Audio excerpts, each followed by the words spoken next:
unas otra vez bellas palabras de vida. Radio Luz a las Naciones, la voz de salvación a tu corazón. Bellas palabras de vida. Escuela Bíblica a la luz de la palabra, escudriñando las Escrituras. Guía, qué bellas son, bellas palabras de vida. Luz a las Naciones, canal cristiano de comunicación, presenta A la luz de la palabra. Un estudio expositivo de la palabra de Dios, una presentación minuciosa de toda la Escritura. Porque es inspirada por Dios y útil para enseñar, para redarguir, para corregir, para instruir en justicia, a fin de que el hombre de Dios sea perfecto, enteramente preparado para toda buena obra. Hoy está, bellas palabras de vida. Escuela Bíblica a la luz de la palabra, edificando sobre la roca. Sostén y guía, qué bellas son, bellas palabras de vida. Evangelio del apóstol Juan, por Juan Luis Vadillo.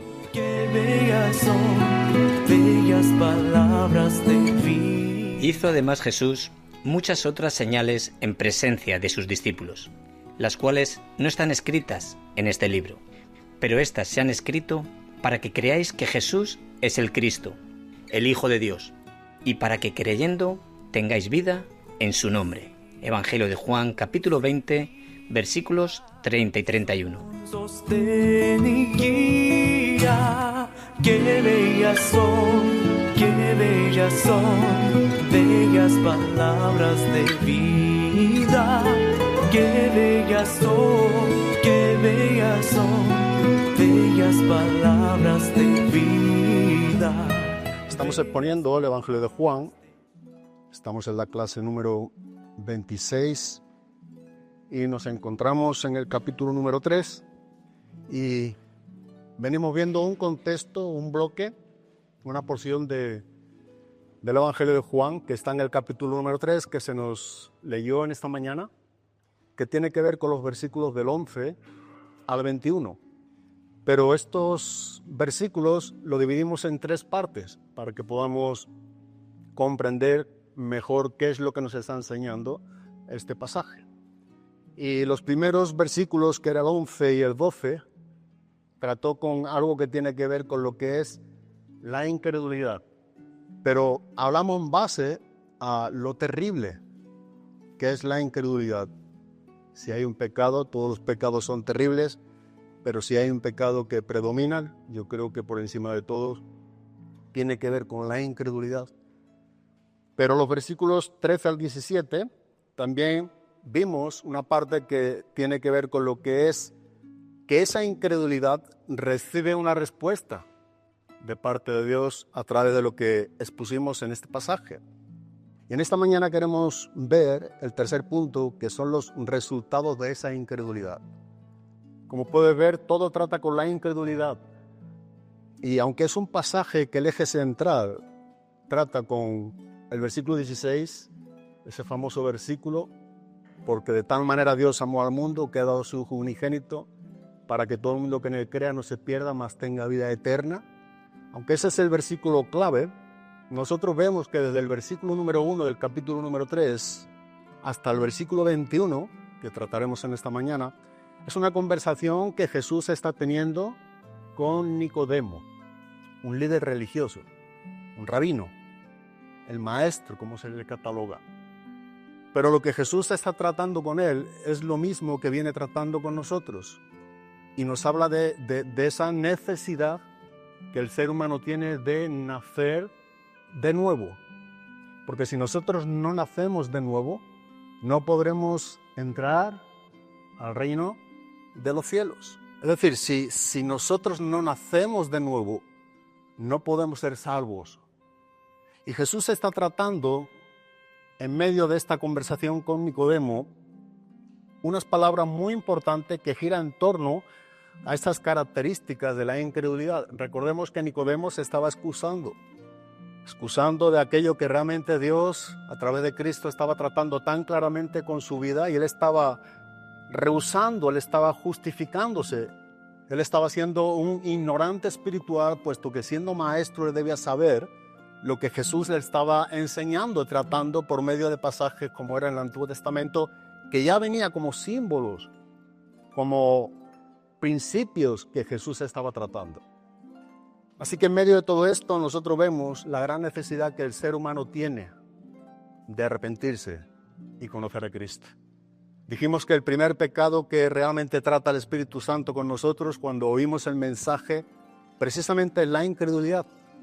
Dice en Juan capítulo número 16, versículos 8 y 9, que cuando el Espíritu Santo venga, dice que convencerá al mundo de pecado, justicia y juicio. Y luego enumera qué es este pecado tan grave por donde inicia la obra del Espíritu Santo en la vida del ser humano. Y dice de pecado por cuanto no creen en mí. Eso es lo que Dios está tratando con Nicodemo. Y eso es lo que Dios está tratando con algunos de los que estamos aquí en esta mañana. La incredulidad es un terrible pecado. La incredulidad tiene sus consecuencias. Y la incredulidad vamos a ver que tiene un resultado al fin de la vida del hombre que rehúsa creer en Cristo. Vamos a ver los versículos 18 al 21 para no detenernos mucho en lo que venimos viendo en estos dos puntos, porque el tiempo se nos va y me gustaría poder acabar con este punto que estamos viendo aquí en Juan 3, del 11 al 21. Solamente los versículos que tocaría hoy ya se nos leyó, pero yo quiero volver a repetir el versículo número 18 al 21. Dice que el que cree en Él no es condenado, pero el que no cree ya ha sido condenado, porque no ha creído en el nombre del unigénito Hijo de Dios. Y esta es la condenación, que la luz vino al mundo y los hombres amaron más las tinieblas que la luz, porque sus obras eran malas. Porque todo aquel que hace lo malo aborrece la luz y no viene a la luz, para que sus obras no sean reprendidas. Mas el que practica la verdad viene a la luz, para que sea manifiesto que sus obras son hechas en Dios. Nosotros estamos viendo ahora el resultado de lo que vimos el domingo pasado. El domingo pasado estuvimos viendo cómo acabamos en el versículo número 17 vimos, ¿sí? Versículo número 16, 17 vimos, pero el versículo 17 dice, porque no envió Dios a su Hijo al mundo para condenar al mundo, sino para que el mundo sea salvo por él. Dijimos que aquí el pensamiento central de este pasaje es que Dios no envió a su Hijo al mundo para condenar al mundo, sino para que el mundo sea salvo por medio de Cristo. Ahora bien, muchas de las veces nosotros como que no entendemos este principio. A veces pensamos que Dios es un Dios injusto y está salvando a uno y a otros no, y aunque hay cierta verdad en ello, no es injusto. Dios es soberano. Él hace lo que hace y siempre lo que hace es bueno. Pero aquí el énfasis está en que todo el mundo ya está perdido. O sea, la misericordia que Dios está teniendo es que todos vamos de camino al infierno, a la condenación. Es como venimos a este mundo. Sin embargo, la grandeza de la misericordia de Dios es que Él está salvando, Él está sacando a personas que están creyendo en Él, y esos son los que no van de camino al infierno o dejan de ir de camino al infierno. O sea, que no es que está salvando a algunos y a otros está condenando, no, todos estamos condenados, todos estamos muertos en nuestros delitos y pecados. Y la grandeza de esta misericordia, de este amor de Dios, que es lo que más vemos que se destaca aquí, digamos, confrontando esta incredulidad, es que Él está salvando a personas donde tales personas, aún al mundo entero, está condenado. Porque nadie viene naciendo creyendo en Cristo. Así que todo el mundo está destituido de la gloria de Dios como consecuencia del pecado. Y eso es algo que nosotros podemos ver bien claramente en la palabra de Dios. Ahora bien, nosotros vemos aquí en el versículo número 18, dice que el que en Él cree no es condenado, pero el que no cree ya ha sido condenado porque no ha creído en el nombre del unigénito Hijo de Dios. Nosotros podemos ver aquí de manera explícita y directa lo que nos está enseñando este pasaje. Y Jesús está aquí definiendo a Nicodemo las dos clases de personas que existen. No hay una persona neutral, aquí hay dos tipos de personas. Y este es uno de los muchos textos que nos lo enseña de manera clara y contundente. Y dice el versículo número 18 que el que cree en Cristo, ese es el cristiano, ese es el creyente, el que cree en Cristo. Pero luego define también el que no cree en Cristo, que es el incrédulo, el inconverso. También nos está diciendo el fin de cada uno de ellos, de estos dos tipos de personas que existen. El que ha creído en Cristo, dice, no es condenado. Y el siguiente es el que no cree ya ha sido condenado porque no ha creído en el unigénito Hijo de Dios. Digo, es un mensaje claro, sin ningún atisbo de duda. Se puede entender tan solamente leyéndolo. Pero por otra parte hay una profundidad que muchas de las veces los hombres, lejos de que no puedan entenderlo, no quieren entenderlo. Rehúsan, se resiste, es lo que está tratando el pasaje. Sin embargo, vemos aquí que ya ha sido condenado. El que ya ha sido condenado es el que rehúsa creer en Cristo, el que rechaza a Cristo. El texto enfatiza de manera, digamos, más extensiva cuál es esa raíz de la condenación. Y nos dice, porque no ha creído en el nombre del unigénito Hijo de Dios. Hay un motivo, una causa. Ese permanente rehusar, ese perseverar en rechazar la voz de Dios, donde tantas y tantas veces a lo largo de nuestras vidas, muy seguramente hemos escuchado su voz, bien por medio de personas, situaciones, predicaciones, hemos escuchado su voz, hemos sabido lo que hemos tenido que hacer, estamos sabiendo lo que tenemos que hacer. Y una de las cosas que podemos ver de manera privilegiada es que aún todavía hay tiempo para que el curso de nuestra vida cambie, para que seamos uno de esos que son salvados, de los que ya están condenados. Pero en ti y en mí está esa responsabilidad. Como bien dijimos, en cuanto a la salvación, Dios es el que salva porque Dios es soberano. Él ha provisto los medios para que tú y yo podamos ser salvos. Y esos medios son provistos únicamente por Dios, a través de Cristo. Por eso dice que la salvación es por gracia. Y proviene 100% de la mano de Dios, porque es Cristo el que murió en nuestro lugar. Nosotros no hemos recibido ese castigo. Sin embargo, nosotros somos responsables de aceptar o rechazar esa obra que Cristo hizo a favor de los pecadores. Así que cada quien de nosotros, en cierta manera, somos un cierto tipo de protagonismo, pudiéramos decir, en cuanto a la salvación, no porque esté en nosotros ser salvo, sino porque nosotros debemos creer en aquel quien realmente nos puede salvar. Por eso es por fe, para que sea por gracia, dice el apóstol Pablo en Romanos capítulo número 4. O sea, la salvación es por gracia, pero por el único medio de la fe. Porque si no es por fe, no puede ser por gracia. Entonces, aunque la salvación es por gracia, el único medio por el cual nos podemos apoderar de esa salvación es por el medio de la fe. ¿Y qué nos enseña la fe? Bueno, el que cree no es condenado. El que confía es un sinónimo de la palabra creer, de la palabra fe. Así que nosotros estamos viendo de qué manera tan clara nos está enseñando este pasaje cómo Dios sigue ofreciendo la salvación a todos los seres humanos. No solamente está tratando aquí con Nicodemo, sino con cada quien de nosotros. Dios en su misericordia ha ofrecido la salvación al mundo por medio de los únicos méritos de Cristo. En su misericordia Dios ha ofrecido la salvación al mundo, pero por los únicos méritos de Cristo. Por gracia sois salvos por medio de la fe, y esto no de vosotros, pues es un don de Dios, y no es por obra para que nadie se gloríe. Tú y yo no podemos gloriarnos en nuestra salvación, aunque somos responsables de la condenación. Porque no es por obra para que tú y yo seamos honrados o glorificados, ¿verdad? O ese gloriarnos en nosotros mismos. No es lo que nos enseña el texto. Es por el único medio de la fe que esa salvación es efectiva en ti y en mí. Por eso en Romanos 5:1 también nos enseña con bastante claridad el pasaje y nos enseña: justificados pues por la fe, tenemos paz para con Dios por medio de nuestro Señor Jesucristo.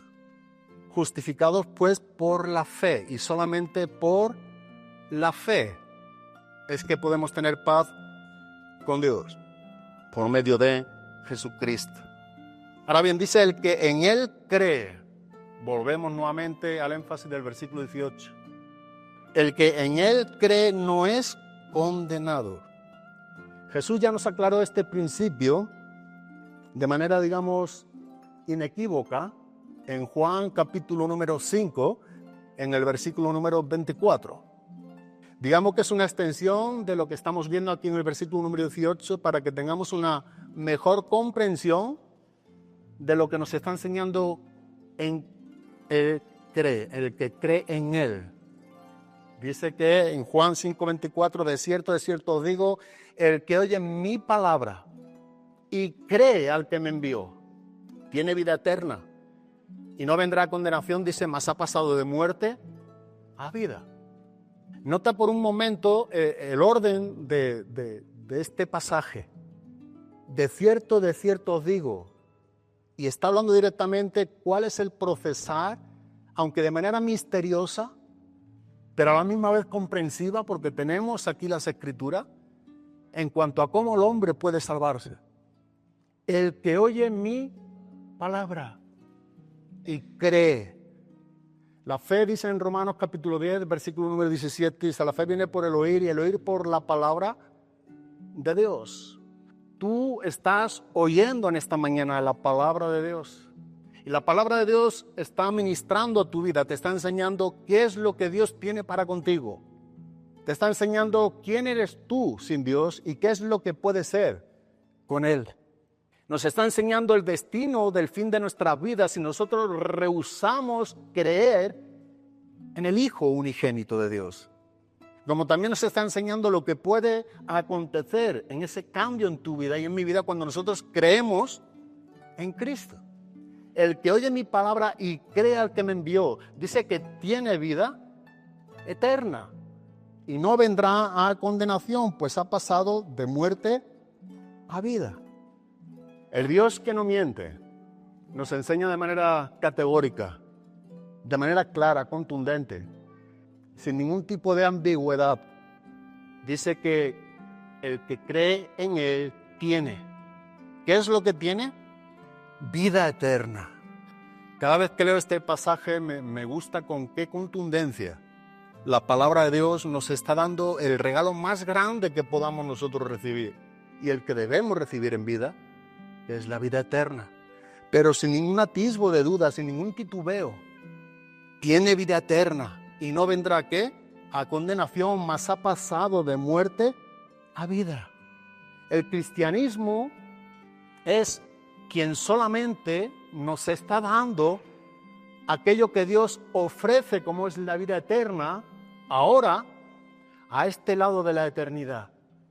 Solamente el cristianismo. O sea, no somos hombres que creemos lo que Dios dice y cuando muramos vamos a tener el premio de ser salvos. No es lo que nos enseña la palabra de Dios. El que en Él cree, tiene, no dice tendrá, tuvo, ha tenido pero perdió, no. Dice tiene vida eterna. En el momento en que tú y yo creemos en Cristo, en el momento que estamos creyendo lo que Dios nos está hablando del Hijo, el que oye mi palabra y cree al que me envió, tiene vida eterna. Ese es el milagro. Ese es el milagro que acontece en la vida de aquella persona que oye el mensaje del Evangelio y cree lo que dice el Evangelio acerca de la persona de Jesucristo. Tiene vida eterna. y no vendrá condenación, mas ha pasado de muerte a vida. La vida eterna se recibe a este lado de la eternidad, en el presente, cuando tú y yo estamos en Cristo.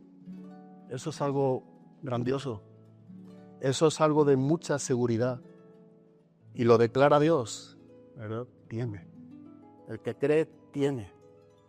Pero también vemos como el mismo texto nos enseña, y no vendrá, ¿qué? A condenación. ¿Te has preguntado alguna vez lo que esto significa?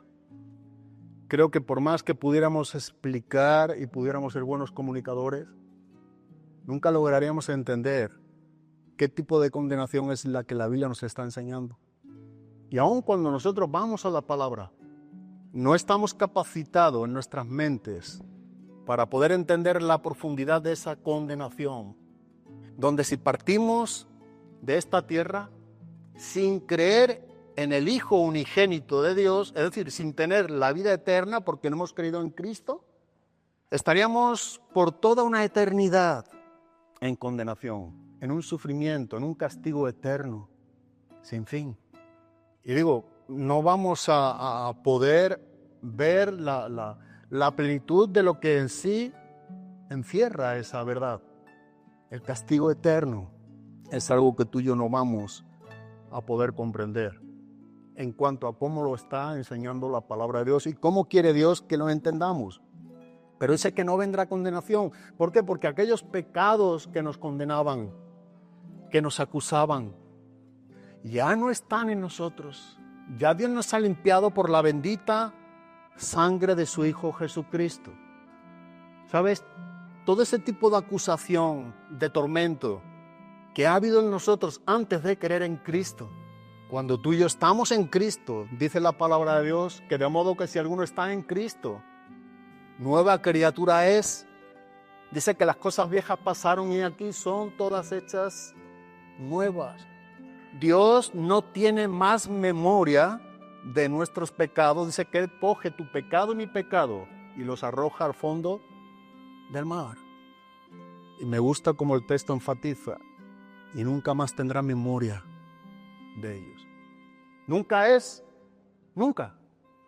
El diablo tratará de recordarnos, pero si tú y yo estamos donde debemos de estar, leyendo lo que debemos de leer y comprendiendo lo que debemos de comprender, vamos a poder separar entre aquel quien nos condena con nuestros antiguos pecados y aquel quien Dios nos ha dicho que no vendrá condenación, mas ha pasado de muerte a vida.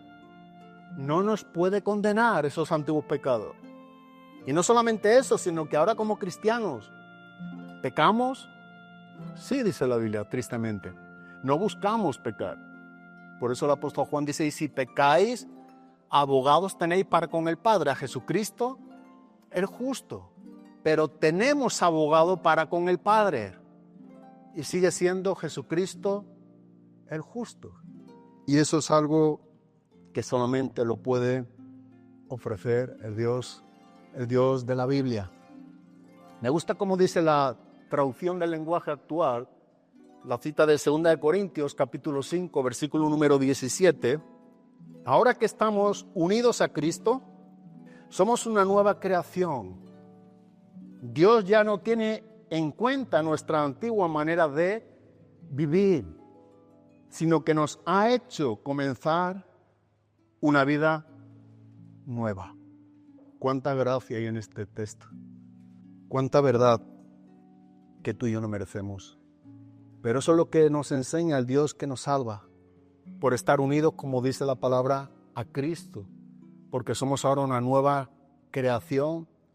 Dios ya no tiene en cuenta nuestra antigua manera de vivir, sino que nos ha hecho comenzar, dice, una nueva vida o una vida nueva. Y por si esto fuera poco, no fuera suficiente, el mismo apóstol Pablo enumera algunas virtudes y privilegios que tiene aquel que ha creído en Cristo, que ya no es condenado por sus pecados, sus antiguos pecados. Y nos enseña en Romanos capítulo número 8, versículo número 1, una gran verdad que el apóstol Pablo quiere dejar bien claro y contundente en este capítulo. Cuando nosotros estudiamos Romanos, ayer hablaba con Rafa sobre una pregunta que él me hacía de Romanos en el capítulo 7, pero cuando hablamos de Romanos 6, 7 y 8, estamos viendo cómo el apóstol Pablo nos está enseñando de la santificación del creyente y de la vida en el Espíritu, lo que un cristiano ahora tiene en Cristo. Y algo sorprendente que nos enseña la palabra de Dios es que cuando tú y yo estamos en Cristo, estamos en aquel quien hemos creído. El que en Él cree tiene vida eterna. Nosotros hemos sido libertados de la esclavitud, dice, del pecado. Pero en ese mismo momento dice que venimos a ser siervos de la justicia. Dios nos ha libertado de esa esclavitud. Y yo le explicaba que lo que nos está enseñando el texto también en ese pasaje del capítulo número 6, es que el pecado, ya dice el apóstol Pablo, no se enseñoreará más ¿de quién? De vosotros. O sea, el pecado no tiene más control de la vida del creyente. Ahora cuando pecamos es porque queremos pecar, porque hemos sucumbido a la tentación. Pero Dios nos ha provisto por medio del Espíritu Santo, a través de una vida de gracia, para poder soportar esa tentación. Ya nosotros no somos más esclavos del pecado. Él tampoco es ahora, el enemigo no es, el diablo mismo no es ahora nuestro dueño, nuestro Señor, sino que ahora Jesucristo. Hemos querido en Él, tenemos ahora esta vida eterna, esta vida del Espíritu, que el apóstol Pablo, entrando ahora en otra dimensión, en el capítulo número 8, nos enseña a hablar de esta verdad. Y en el versículo número 1 dice, ahora pues, ninguna condenación. O sea, no es que no hay condenación, no, ninguna condenación hay para los que están en Cristo Jesús, para los que no andan conforme a la carne, sino conforme al Espíritu. Dios quiere que tú y yo recordemos que ninguna condenación hay para los que estamos en Cristo Jesús. Ahí la palabra condenación en el griego es la palabra crisis o la palabra al castellano juicio. Ningún juicio para condenarnos vamos a tener los cristianos. Vamos a tener un juicio por nuestras obras, pero no es para condenar o perder la salvación, sino para recompensas. Eso será en el tribunal de Cristo. Pero aquí dice ninguna condenación hay en la vida de un cristiano. Los que están en Cristo Jesús, nota el verbo que está usando aquí el apóstol Pablo, el verbo estar. Los que están, no los que piensan, los que han oído, los que han creído, no, los que están, los que se posicionan, los que están unidos a Cristo, los que viven a Cristo, experimentan a Cristo, obedecen a Cristo. Esta es la verdad de un verdadero cristiano, no lo que muchas veces tristemente vemos hoy dentro del ámbito evangélico, pudiéramos decir. Muchos profesan ser cristianos, pero no viven como Cristo dice. Por tanto, Dios enseña en su palabra que tal persona no es cristiana. No es cristiana. Y eso es una pena, porque perdemos nuestros días aquí en la tierra pensando que somos algo que tal vez no seamos. Por eso es tan importante examinar nuestra vida delante de Dios, nuestro cristianismo a la luz de la palabra de Dios. No conforme a tu opinión o mi opinión, sino conforme a la palabra de Dios. El apóstol Pablo en 2 Corintios capítulo 13, versículo número 5, dice, examinaos a vosotros mismos para saber si estáis en ¿dónde? En la fe. Si hay algo que no debemos dejar de hacer, entre otras muchas cosas, es examinarnos a nosotros mismos para ver si estamos realmente en esa vida de fe. Pero el apóstol Pablo sigue enseñándonos en el versículo número 33 y versículo 34, en el mismo capítulo Romanos 8, dice, ¿Quién acusará a los escogidos de quién? De Dios. ¿Sabes quiénes son esos escogidos de Dios? El que ha creído en Cristo. El que cree en Él tiene vida eterna y no vendrá condenación, mas ha pasado de muerte a vida. Esos son los escogidos de Dios. O sea, no solamente es que no hay condenación, sino que el apóstol Pablo quiere concluir de una manera más extensa y más aclarativa. ¿Quién acusará a los escogidos de Dios? ¿Dios es el que justifica? Esa es la respuesta. Y si Dios es el que justifica, piensa por un momento, ¿quién existe que pueda condenar al que Dios ha justificado en el contexto de lo que estamos viendo? Dios es el que justifica. Y de hecho no queda solamente ahí, sigue aclarando, ¿quién es el que condenará? Cristo es el que murió. Esa es la respuesta. Junto con otras palabras, mas aún el que también resucitó, el que además está a la diestra de Dios, el que también intercede por nosotros. Mira si es segura la salvación de un verdadero creyente. Y Dios quiere que tú y yo sepamos que es como debemos de vivir, anhelar vivir en esta manera. El rey David expresó con sumo gozo el resultado de estas palabras que el apóstol Pablo enseña, o el resultado del perdón de Dios. Dice en el Salmo 32, versículo número 1 y versículo número 2, oh, qué alegría para aquellos a quienes se les perdona la desobediencia, a quienes se les cubre su pecado. Sí, qué alegría para aquellos a quienes el Señor les borró la culpa de su cuenta, los que llevan una vida de total transparencia. La traducción del lenguaje actual creo que es, no me equivoco. Esto es lo que David 1000 años antes de Cristo también experimentó. Él pudo decir que eso es un hombre bienaventurado, dichoso, en cuyo espíritu dice no hay engaño, una vida de transparencia. Eso es lo que acontece en el hombre que ha creído en Cristo, ser transparentes. No hay nada más bonito de verdad que sentir esa seguridad, saber que tú estás andando en luz porque Él es luz. Que no importa dónde te encuentras, que no importa quién venga, quién te sorprenda, no importa, porque tú estás ¿en dónde? En la luz. ¿Has visto este tipo de persona que todo el día está asustado? Están asustados, están inquietos. Apareces, ¡ay! Un susto. Está hablando, calla. Como que no hay transparencia, siempre hay ese temor de que él sabe que lo que está haciendo, diciendo, no es lo correcto. A diferencia de un hombre de Dios, un cristiano que está creyendo a Cristo, un cristiano que camina en luz, no importa lo que le digas, como le diga, donde se lo diga, no le importa. Él está confiado y seguro en Cristo. Él está a la luz. Ese es el hombre que no tendrá temor de malas noticias. No le preocupa lo que venga, en el sentido en que Dios está al control. Dios está al control. No tiene nada que esconder. Vive en paz con Dios y vive la paz de Dios que sobrepasa todo entendimiento. Y esa es la paz de Dios que sobrepasa todo entendimiento, la que guardará nuestros corazones y nuestros pensamientos en Cristo Jesús. Esa es la paz que te guarda y me guarda en Cristo Jesús. Así es como debemos de vivir, confiados en Cristo. Por eso hay el ánimo y la prontitud de servir a Cristo, de esperar a Cristo. Todo gira en torno a Cristo. Nuestro futuro está en Cristo, nuestra voluntad en Cristo, anhelos en Cristo, descendencia en Cristo, legado en Cristo. Todo gira en torno a Cristo. ¿Pero por qué? Por esta verdad. Ha creído en Él. ¿En quién? En el Hijo unigénito de Dios.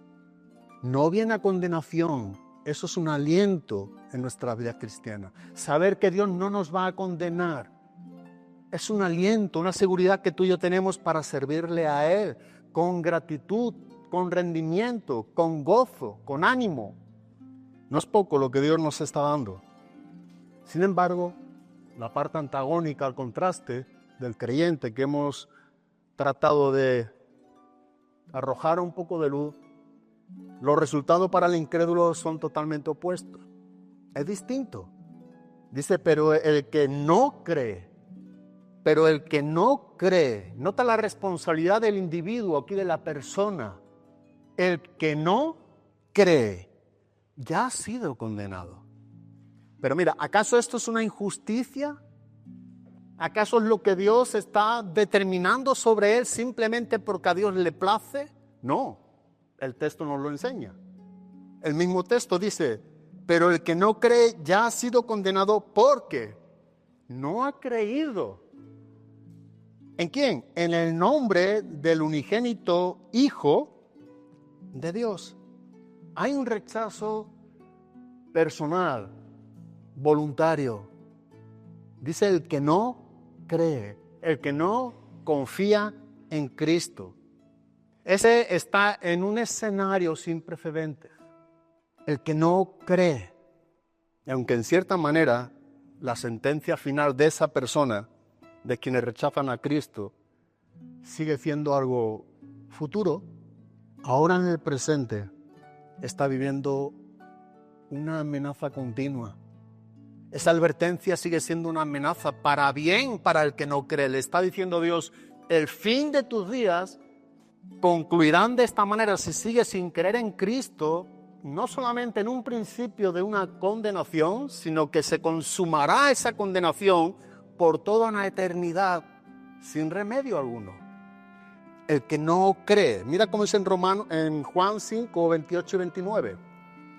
No os maravilléis de esto, porque vendrá hora cuando todos los que están en los sepulcros oirán su voz, y los que hicieron lo bueno saldrán a resurrección de vida, mas los que hicieron lo malo a resurrección de condenación.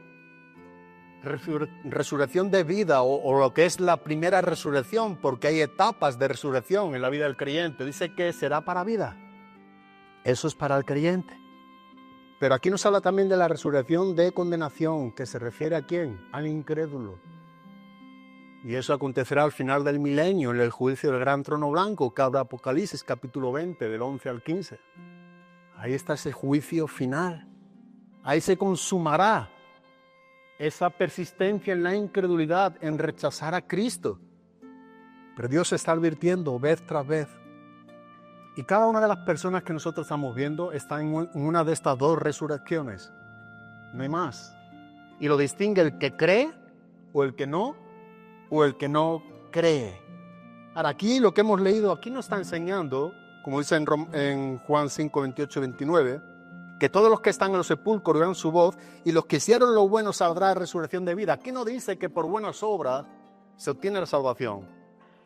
Como tampoco dice que por hacer malas obras se pierde una salvación o se va a condenación. No, aquí está hablando del fin de los días, de las personas que han rehusado a creer. Tiene un fin de sus días con un juicio final, y esto es lo que declarará una condenación eterna y contrasta con quienes han creído. Eso es lo que enfatiza aquellos que confían y creyeron en Cristo y quienes no creyeron y rechazaron a Cristo. Los incrédulos serán condenados, dice el texto, porque no han creído. Esa es la responsabilidad del incrédulo si parte de esta tierra sin creer en Cristo. Ese es su propio juicio, porque no han creído en el nombre del unigénito Hijo de Dios. Creer en su nombre es lo mismo que creer en Él. Por eso en la Biblia el nombre designa a la persona, habla del carácter, de quién es Él. Así que si confías en su nombre, confías en Él, en su persona. Dice en el Salmo 9, versículo número 10, dice que en ti confiarán los que conocen tu nombre. En ti creerán, confiarán los que conocen tu nombre. Los que de verdad te experimentan, ahí conocer el verbo hebreo es el verbo yadá. Los que experimentan tu nombre, los que están ligados a tu nombre, esos son los que confiarán. Así que nosotros estamos viendo aquí que esta fe salvadora, este creer de Dios en nosotros, va mucho más allá de un sí, creo en Dios, como algunos comúnmente dicen de manera solamente intelectual. Sí, creo en Dios. Sin embargo, no hay frutos dignos de ese arrepentimiento, de ese haber creído a Cristo. No, creer bíblicamente a Dios vincula, incluye lo que tiene que ver una sumisión, una rendición. No es solamente un creer, sino que el creer verdadero va mucho más allá que simplemente decir con nuestros labios, sí, creo a Dios o en Dios. nos habla de alguien quien se está negando por la causa de Cristo. Dice en Romanos 10:9 que si confesares con tu boca que Jesús es el Señor y en tu corazón crees que Dios le levantó de los muertos, serás salvo, porque con tu boca se confiesa para salvación. Esa manera de confesar, sí creo, no solamente queda en una posición donde tú en tu mente o yo en mi mente hemos decidido creer, sino que habla del corazón. Que si con tu boca confiesas que Jesús es el Señor y en tu corazón, ¿qué dice? Cree.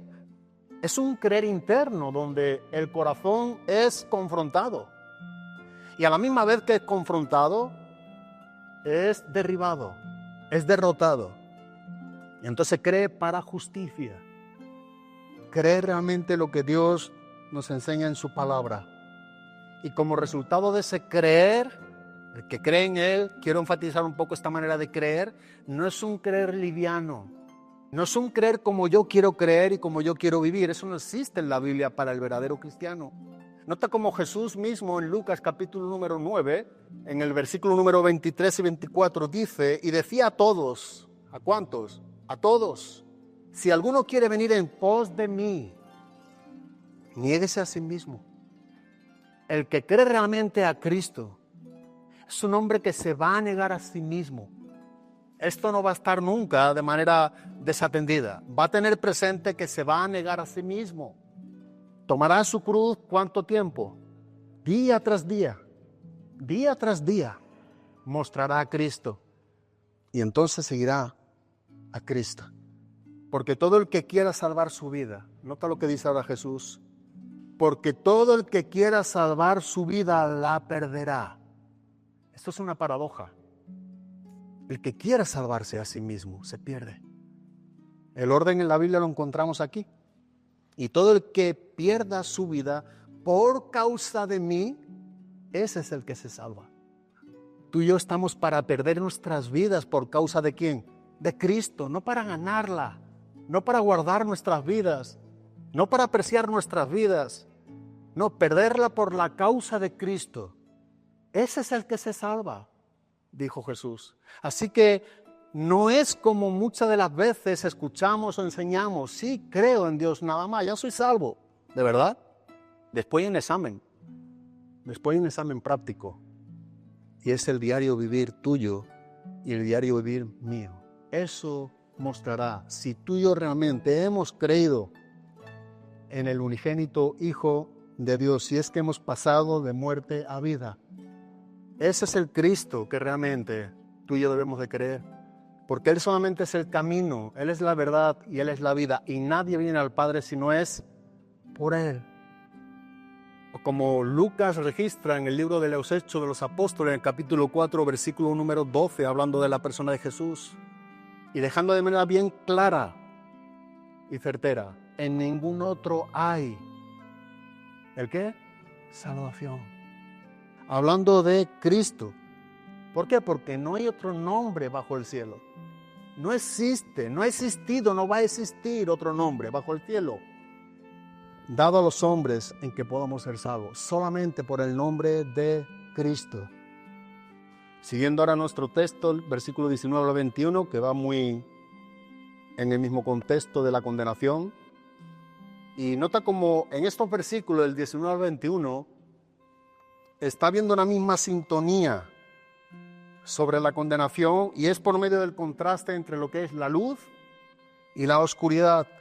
Esto es algo que vimos de manera más extensa en el prólogo, en el capítulo número 1, en los versículos del 4 al 9. No podemos volver ahí, perderemos el resto de tiempo que nos queda. Pero este es el contraste entre la luz y la oscuridad, o la luz y las tinieblas. Pero en el versículo número 9 del capítulo número 1 dice, aquella luz verdadera, dijimos que aquella luz verdadera, ¿quién era? Cristo. Dice que fue, o que alumbra a todo hombre, dice que venía ¿a dónde? A este mundo. Aquella luz verdadera que alumbra a todo hombre, dice que venía a este mundo. Sin embargo, nosotros vemos que aún con estas evidencias históricas, esta realidad de lo que aconteció aquí en la tierra por medio de Jesucristo, vemos que los incrédulos se siguen resistiendo ir a la luz. ¿Pero debido a qué? ¿Cuál es el motivo? Dice, amaron más las tinieblas que la luz porque sus obras eran como malas. Ese es el motivo. Amaron, nota nuevamente la responsabilidad, la inclinación de los incrédulos que rehúsan creer a Cristo, creer en el Hijo unigénito de Dios. Amaron más las tinieblas que la luz porque sus obras, esto es lo que le movía a amar más las tinieblas que la luz, porque sus obras, lo interno, el reflejo de ellos, sus propósitos, sus objetivos, eran, dice la palabra de Dios, malas. No eran las correctas. Por eso vemos una vez más que los incrédulos no son ignorantes, como muchos tratan de decir o enseñar, sino que ellos rechazan de manera voluntaria a Cristo. Rehúsan creer a Cristo. Rechazan la verdad de Cristo, a Cristo mismo. Dice en el versículo número 20, porque todo aquel que hace lo malo aborrece la luz y no viene a la luz para que sus obras no sean reprendidas. Los incrédulos odian la luz. ¿Por qué? Porque ellos saben que la luz revelará su pecado. Así que los incrédulos no acuden a Cristo porque lejos de amar la luz, odian la luz. Porque es esa misma luz la que realmente revelará lo que hay en sus corazones, revelará sus pecados. Por eso no acuden a Cristo. Porque Jesús dijo en Juan 8:12, yo soy la luz del mundo y todo el que me sigue no andará en tinieblas, sino que tendrá la luz de la vida. Seguir a Cristo es tener la luz de la vida, es no compartir la luz con las tinieblas. Es una vida bien definida. Es un hombre con un propósito en esta tierra, no pierde su tiempo. No juega a ser cristiano, no se esfuerza por ser un cristiano, no, es un cristiano y vive como un cristiano. ¿Qué compañerismo, decía Pablo a los Corintios, tiene Cristo con Belial? La luz con las tinieblas, la justicia con la injusticia. ¿Qué compañerismo? Hoy en día se mezcla todo, ¿verdad?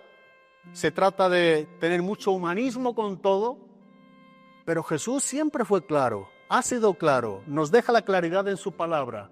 Los apóstoles lo mismo. En su palabra tenemos la verdad, solamente que no queremos la verdad. No queremos acudir a la luz, porque esa es la luz que realmente revelará lo que hay en las tinieblas. ¿Qué compañerismo? Dice Pablo. ¿Qué es lo que buscas de bueno? Hoy en día hay tanta gente preocupado por caer bien a esta sociedad, de verdad. Yo hablo a veces, el otro día hablaba con un par de personas, y digo, es increíble lo que te preocupa a ti el mundo. Es increíble lo poco que te preocupa a Dios. ¿Qué importa lo que diga el mundo? De verdad, no me importa lo que diga el mundo. Si algo debe de importarme es lo que Dios dice. Esa es la garantía, esa es mi confianza, esa es mi seguridad. Si no tengo esto, no soy nadie. Si me quitan esto, no tengo nada. Pero el mundo está preocupado. Hay un cierto tipo de espíritu en la iglesia por la preocupación del mundo, por lo que el mundo, por cómo... Mira, es la palabra, es Cristo.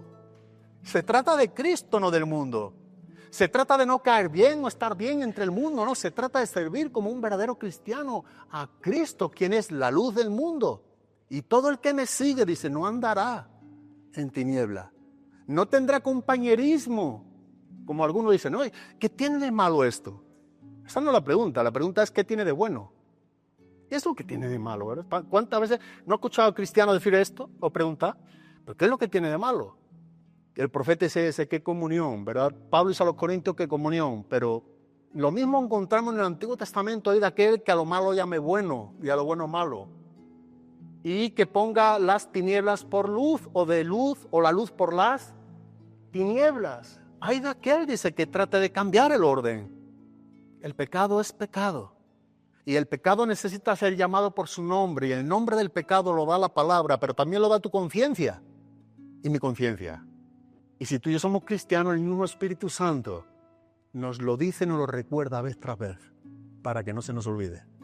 Otra cosa es que tú y yo nos rindamos a lo que Dios dice o nos resistamos a lo que Dios nos viene diciendo. Tú y yo no somos llamados para agradar a este mundo. Jamás encontraremos en la Biblia. no somos llamados para ello. Somos llamados para amar y servir a nuestro Dios, quien es digno de que nuestras vidas le sirvan. Le amemos con todos nuestros corazones. Por eso los incrédulos odian la luz, porque ellos saben que es esa misma luz que revelará sus conciencias, sus pecados, sus obras. Son malas, dice aquí el texto. Dice en Efesios capítulo 5, versículo número 13, mas todas las cosas cuando son puestas en evidencia por la luz, todas las cosas cuando son puestas en evidencia por la luz son hechas manifiestas, porque la luz es lo que manifiesta todo. Todo es todo. Y el cristiano debe andar como hijos de luz. Debemos de saber discernir lo que Dios nos enseña y transmitir esa verdad a otros hermanos, a otros que están iniciando sus vidas como cristianos. Ya no somos, Pablo dice en ese mismo contexto, en el versículo número 8, en Efesios capítulo número 5, más nosotros éramos en otro tiempo que tinieblas. Eso es lo que nosotros éramos en otro tiempo, tinieblas. Pero ahora, más ahora sois hijos o sois luz en el Señor. Eso es lo que somos ahora los cristianos. Y como tal debemos de andar como hijos de luz. Por último, el versículo número 21. Mas el que practica la verdad viene a la luz para que sea manifiesto que sus obras son hechas en Dios. Sin embargo, ahora los creyentes, hablando del que practica la verdad, lejos de odiar a Dios o la verdad, odian su pecado y aman la justicia de Dios. Eso es lo que hace el cristiano, odian su pecado y aman la justicia de Dios. El que practica la verdad viene a la luz, no tiene nada que ocultar y por lo tanto no hay ninguna razón que temer de lo que pueda revelar esa luz en él. Él practica la verdad. Hablamos ayer también a la tarde de este practicar, sobre una pregunta. Cuando tú y yo practicamos, esta palabra, este verbo en el griego es la palabra poieo, y lo que dice es un hábito continuo, una manera de ejercer continuamente algo. Antes practicábamos el pecado. Ahora en Cristo practicamos la verdad. Antes pecábamos de manera continua, era nuestra manera de vivir, era nuestro estilo de vida. Nos levantamos pecando y nos acostamos pecando. Pero ahora como hijos de luz, ahora los que hemos creído a Cristo, practicamos la verdad. Buscamos ocasión para hacer lo que corresponde al agrado de Dios. Nos preocupa lo que Dios piensa de nosotros. Honestamente, te puedes preguntar a ti mismo y responderte a ti mismo, ¿realmente te preocupa o me preocupa lo que Dios piensa de mí? La opinión que Dios tiene de ti, la opinión que Dios tiene de mí, ¿a ti te preocupa esto? ¿O te preocupa lo que el mundo piensa de ti? Y por eso tiene que andar a medias, en sintonía, agradando. ¿Qué te preocupa realmente? ¿Cuál es la opinión que te preocupa? ¿La de Dios? ¿La del mundo?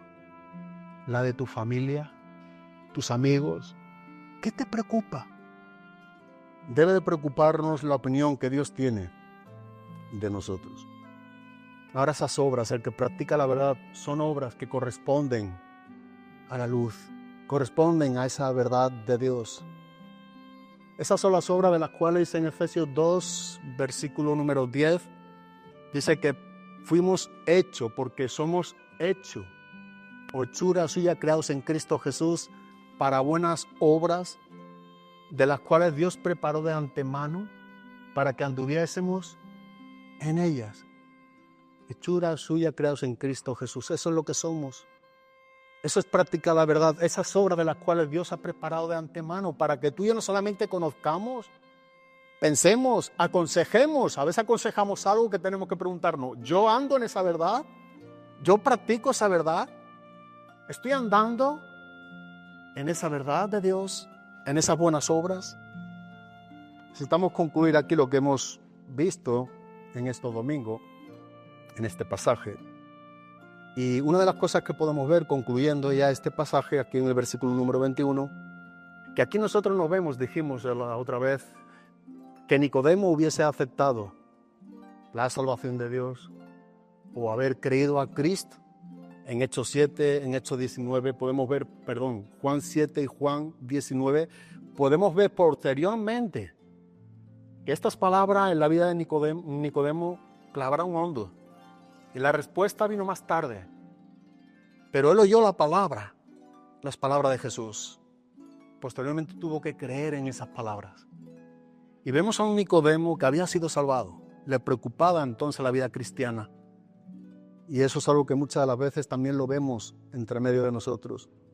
Quienes no quieren venir a Cristo. Hay un versículo, creo que es en Juan 5:40, cuando está hablando en el contexto de Jesús con los judíos religiosos, dice: escudriñad las Escrituras porque a vosotros parece que en ellas tenéis la vida eterna y ellas son las que dan testimonio de mí, pero no queréis venir a mí para que recibáis esa vida. No queréis. Habla de una voluntad que se niega, que se resiste, rehúsa acudir a Cristo. Vosotros, siendo líderes religiosos, decía Jesús, conociendo las Escrituras, sabiendo que ellas dan testimonio de mí, pero el fin, la conclusión de tener las Escrituras en vuestras manos es que no queréis venir a mí. Pero nota que dice que ellas dan testimonio de mí. Y lo que tenían en ese tiempo estos judíos, los líderes religiosos, era el Antiguo Testamento. Pero el Antiguo Testamento está dando testimonio ¿de quién? Del Mesías, de Cristo. Y aquí estoy entre vosotros, decía Jesús. El problema es que no queréis. No es un asunto solamente de elección, hay una responsabilidad frente a una soberanía de Dios. No queréis, tenéis una voluntad que no queréis en vosotros mismos acudir a mí. Ese es el problema de muchos a nuestros días, que no quieren acudir a Cristo. Prefieren permanecer en esa condenación esperando ese dictamen final de ese juicio que le espera. Dice el autor de Hebreos en el capítulo número 2, versículos 3 y 4, ¿cómo escaparemos nosotros si descuidamos una salvación tan grande, la cual, habiendo sido anunciada primeramente por el Señor, nos fue confirmada por los que oyeron, testificando Dios juntamente con ellos con señales y prodigios y diversos milagros y repartimientos del Espíritu Santo según su voluntad? ¿Cómo vamos a escapar si a nuestros días estamos descuidando una salvación tan grande, no queriendo acudir a Cristo, no queriendo querer a Cristo? No hay escapación alguna. No hay cómo poder escapar. Dice en el mismo libro de Hebreos, capítulo 3, versículos 7 y 8, por lo cual, como dice el Espíritu Santo, si oyereis hoy su voz, no endurezcáis, ¿el qué? Vuestros corazones. Si estás oyendo la voz de Dios, no endurezca tu corazón. Deja que tu corazón se rompa, se quebrante, se rinda. Cualquiera que sea el área que tú y yo pudiéramos vivir en esta mañana. Si tú estás escuchando la voz de Dios, es una palabra que está hablando a tu corazón. No te endurezca, no rechaces esa voz. Dice más adelante, en Hebreos también, capítulo 12, versículo número 25, mirad que no desechéis al que habla, porque si no escaparon aquellos que desecharon al que los amonestaba en la tierra, mucho menos nosotros si desecharemos al que amonesta desde los cielos. Tú puedes ver ese contexto en el versículo 29 del capítulo número 12. Dice, el motivo de todo esto es porque Jehová es fuego consumidor. Estos son mensajes que hoy en día se predica poco, pero esta es una verdad de Dios para todo el mundo. Y debemos enseñarla, debemos predicarla, si realmente amamos a la vida como Dios las ama. Es una verdad que no debemos ocultar, es una verdad que debemos de seguir enseñando. Esto es lo que nos enseña la palabra a cada quien de nosotros. Estaba leyendo, no sé cuántos de vosotros, y con esto acabo, ¿habéis leído el Progreso del Peregrino? De John Bunyan. Es un escritor inglés del siglo XVII. Escribió más de 70 libros, pero la obra que escribió, digamos, la más famosa, destacable, es El Progreso del Peregrino. Es una alegoría de la vida cristiana. Y él escribió estando en prisión. Él estuvo preso 12 años en la cárcel de Belfort, en Inglaterra, simplemente por no tener, hoy pudiéramos decir, una acreditación para ser un predicador. Solamente por eso. Él fue encerrado 12 años en prisión. Y este hombre escribe este libro. Pero al final del libro, en las últimas páginas, igual no da el tiempo, pero acontece algo donde nosotros podemos ver, quienes lo habéis leído, si no lo recomiendo, es el libro más leído después de la Biblia. Es un libro que te recomiendo leer y que ministrará y te enseñará mucho. Pero uno puede ver al final del libro que después del protagonista, quien es aquí cristiano, él cruza el río y el río es un símbolo de la muerte. Él llega a la ciudad celestial, a las puertas, y junto con el cristiano también está esperanza. Y ellos pasan directamente, entran en la ciudad celestial, porque ellos tienen la credibilidad o ese pergamino que es, digamos, el reflejo de la fe en Cristo. Pero el relato del libro también nos enseña que aparece un personaje, ¿alguien sabe quién es? Incredulidad, del que estamos hablando. Perdón, ignorancia. O incredulidad, pero es ignorancia. Pero también llega a las puertas. Pasa también ese mismo río de la muerte y llega ahí a las puertas. Y una de las cosas que se le pregunta es, ¿tienes el certificado? ¿Tienes ese pergamino? Que se tenía que haber dado, se tenía que haber dado ¿desde dónde? Desde el principio del viaje. Pero no lo tenía. Y él se excusaba con que él había conocido al rey, había servido al rey. Claro, él quería entrar en la patria, en la ciudad celestial por medio de sus obras. Yo conozco, yo sé, he visto, yo he hecho. Pero no tenía ese certificado. El pergamino este que era demandado, por supuesto, y reclamado para poder entrar en el cielo. Y en las palabras, al final de todo lo que dice el libro, yo lo voy a resumir simplemente como dice, para algunos la entrada al infierno, nota cómo dice, para algunos, y esta es una verdad innegable a nuestros días, para algunos la entrada al infierno es por las puertas del cielo. Van a pensar que van a ir al cielo, pero eso no va a suceder. Imagínate que ellos están a las puertas ¿de dónde? Del cielo. Sin embargo, ignorancia, estando en las puertas del cielo, sin embargo, su destino era ¿cuál? El infierno. Por eso dice que para algunos la entrada al mismo infierno será por las puertas del mismo cielo, estando a las puertas del cielo, por ignorar, por ser incrédulos, por rehusar. Y hay un texto, y con esto acabamos, que está en Mateo capítulo número 7, que enseña muy bien lo que nos dice este libro tocante a esta parte. Versículo número 22, Mateo capítulo número 7. Muchos me dirán en aquel día, Señor, Señor, ¿no profetizamos en tu nombre y en tu nombre echamos fuera demonios y en tu nombre hicimos muchos milagros? Entonces les declararé, nunca os conocí, apartaos de mí, hacedores de maldad. Qué triste que después de escuchar tantas veces el mensaje del Evangelio, aquí está hablando de gente que estaba entre medio de la iglesia, por supuesto, aunque no eran de la iglesia. Este es el tipo de persona que dice que no son pocos. ¿Cuánto dice? Muchos me dirán. Ahí aparece este personaje, ¿verdad? De ignorancia, en la puerta de la ciudad celestial, pero sin el certificado de la fe en Cristo, sin tener a Cristo mismo en su vida. Esos son los muchos que me dirán en aquel día, Señor, Señor, Señor, Señor, ¿no hicimos muchos milagros en tu nombre? Sacamos demonios, vimos, experimentamos, oímos. ¿Sabes? Al final de todo, lo más triste que se pueda escuchar sobre personas que estén entre medio del oír el Evangelio es que estas palabras se le puede decir un día a sus propios oídos, que es la que dice el versículo número 22.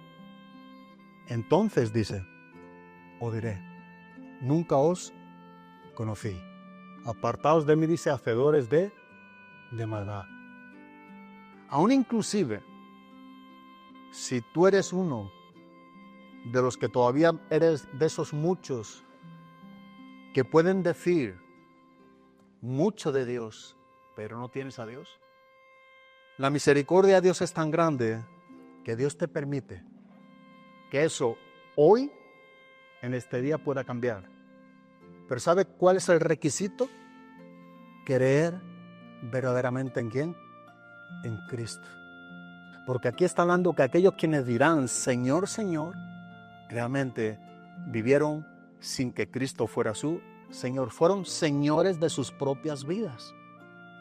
Ahora es el tiempo en el cual debemos de tener a Jesucristo como Señor y Salvador. Y si Él es nuestro Señor, si realmente Él es nuestro Señor, nosotros somos simplemente sus siervos. ¿Sabes? Esto no es que sea poca cosa, sino que es algo sencillo. Debemos de hacer lo que nos dice nuestro Señor. ¿Quieres un manual de todo lo que tú y yo tenemos que hacer si somos siervos de nuestro Señor? 66 libros. Bueno, es mucho, ¿verdad? Vamos a reducir a 27 el Nuevo Testamento. Aquí tenemos el fundamento de los apóstoles. Lo que se requiere de ti y de mí para que vivamos de acuerdo a lo que Él nos dice, nuestro Señor. Hay una expresión del libro de Malaquías, una expresión, unas palabras, en el capítulo número 1, el último libro del Antiguo Testamento, Malaquías capítulo número 1, el versículo número 6 dice, el Hijo honra al Padre y el siervo, ¿a quién honra? A su Señor. Como el Hijo ha de honrar al Padre, el siervo ha de honrar ¿a quién? A su Señor. Si pues soy yo Padre, es Dios hablando, Si pues yo soy Padre, ¿dónde está mi honra? Dice Dios. Si yo soy tu Padre, dice Dios. Bueno, ¿dónde está mi honra? ¿Cómo me honras? ¿Dónde me honras? ¿Cuándo me honras? ¿De qué manera me estás honrando? Y si soy Señor, ¿dónde está mi temor? ¿Dónde está el temor nuestro hacia Dios? Que esto sea algo que nos haga meditar, reflexionar y sobre todo algo muy saludable que no debemos dejar nunca de hacer los cristianos es reflexionar en estas verdades. Porque si algo hoy vemos de manera prolífera es que estas verdades se están disipando, desaparecen. El trato es más ameno, es más humano. Es una categoría más entre los hombres y no con Dios. No, Dios nos dice, si yo soy tu Padre, ¿dónde está mi honra? Si soy tu Señor, ¿dónde está tu temor hacia mi vida? ¿Cómo es que tú me honras y me temes si yo soy tu Padre y tu Señor? Que Dios nos ayude a ver estas verdades y podamos verla como cosas prioritarias, permanentes en nuestras vidas cristianas, para que sean inamovibles. Que luchemos porque esto se mantenga en el lugar que Dios quiere que las tengamos. Amén.